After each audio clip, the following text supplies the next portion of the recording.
The conference room smells like citrus cleaner and quiet money. Glass walls, long table, familiar suits. Then I see him, my wife's father, the CEO. He doesn't recognize me at first, or maybe he does and pretends not to. His eyes skim past my face, already dismissing, already calculating. That old reflex. Weeks ago, he told me to leave if I wanted, said I'd be back begging within a month. I didn't argue. I said, start counting.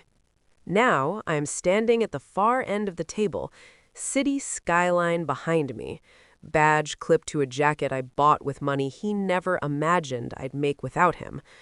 My phone vibrates in my pocket. One message. From my wife. We need to talk. The timing is surgical. My pulse doesn't spike. It slows. Because I already know. Not everything, but enough.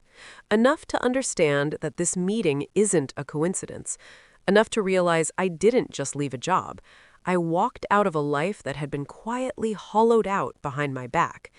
And this room, this cold, polished room, is where all of it is about to surface. The first crack wasn't dramatic. It was silence. My wife stopped asking how my day was, stopped mentioning her evenings. Conversations turned procedural, efficient, like minutes in a meeting no one wanted to attend. When I told her I was moving cities for the new role, she didn't fight me. She smiled too quickly, said she was proud. Her eyes didn't agree. Then there was her father's behavior, the public humiliation at work, the way he enjoyed it, the way he watched my face while doing it, like he was testing how much pressure it would take before I broke. I didn't break. I resigned. That night, my wife didn't touch me. She lay inches away, scrolling, glowing screen reflected in her eyes. I caught a name flash by, one I recognized. Her father's right-hand executive. Too close, too familiar. I told myself I was paranoid. I told myself ambition changes people. But betrayal has a temperature, a draft you feel even when the windows are closed. And once you feel it, you can't unfeel it. I didn't confront her. I optimized. New city, new job, triple the salary, clean apartment, no photos on the walls. At night, I listened to my thoughts like they were hostile witnesses. I pulled phone records, not hers, mine. Checked what numbers she avoided when I called. Patterns emerged. I watched from a distance. Social media tells more truth than people think. Reflections in windows, cropped shoulders, familiar cufflinks in the background of a photo meant to look casual. Her father's executive favored those cufflinks.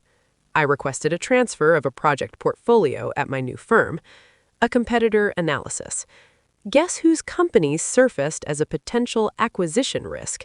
Guess whose internal weaknesses were suddenly relevant? I stayed calm. I slept well.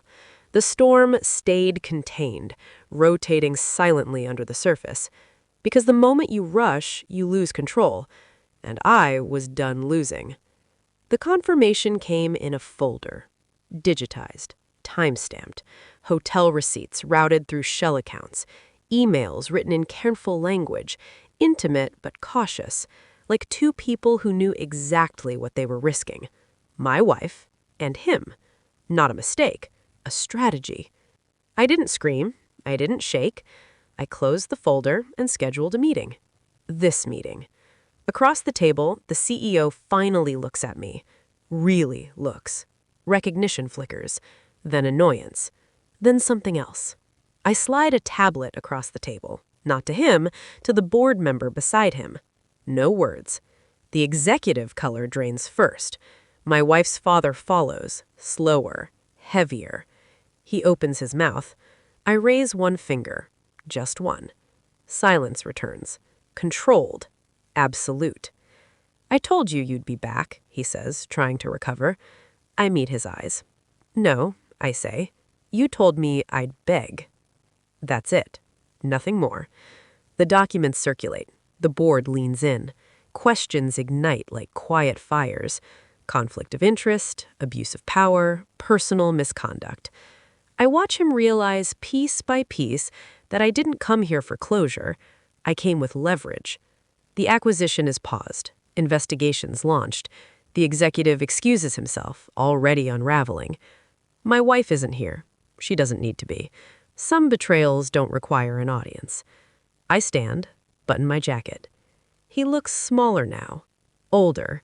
For the first time, he understands what it feels like to be exposed in a room full of colleagues. I leave without shaking hands. That night, I don't call my wife.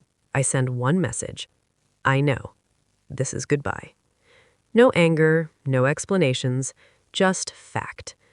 I sit alone in my apartment, city humming below, and feel something settle into place. Not happiness, clarity. I wasn't discarded. I was underestimated. There's power in being the person no one thought was watching. I pour a drink. Not to celebrate, to mark the end. Some people chase vindication. I walked away with it, and I never looked back.